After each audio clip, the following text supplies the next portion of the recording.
We've taken the negative side and believe that rules do not facilitate creativity. To facilitate means to make easier, and rules make the creative process more challenging. Dictionary.com defines creativity as the ability to transcend traditional ideas, rules, patterns, relationships, or the like, to create meaningful new ideas, forms, methods, and interpretations. Nowhere in this definition of creativity does the concept of rules come up, which a lot of great visionaries of the past and of the present, such as Steve Jobs or Picasso, have figured out in their time. People like Steve Jobs and Picasso have gone against this idea that there must be rules to one's creative work. They're hailed as geniuses and visionaries because they didn't follow the rules of creativity. Jobs created so many new inventions that before that time, they were not thought as practical until he created them.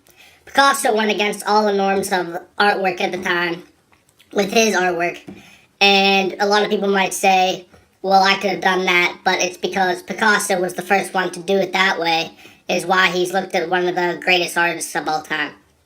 We avoid breaking rules out of fear, which in turn kills any creative ideas. If we didn't have rule breakers, then nothing would ever change, and we would be stuck in a limbo world, much like Banksy's and Galileo. Two more examples of rule-breaking creative people are Galileo and Banksy. Galileo went against the church and his peers by advocating for heliocentrism, the belief that the Earth revolves around the sun, and even built his own telescope to prove his theories.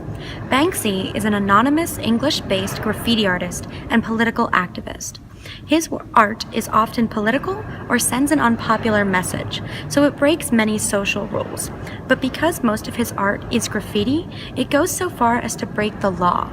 These two people, one from the past and one from the present, are credited with numerous examples of creativity, and it's not because they followed the rules. Rules and creativity force the free-flowing thoughts of your imagination into a rigid, structured outline that contradicts the idea of creativity. For example, the education system stands on opening up the creative minds of youth across the country, yet their brilliance is determined by standardized testing.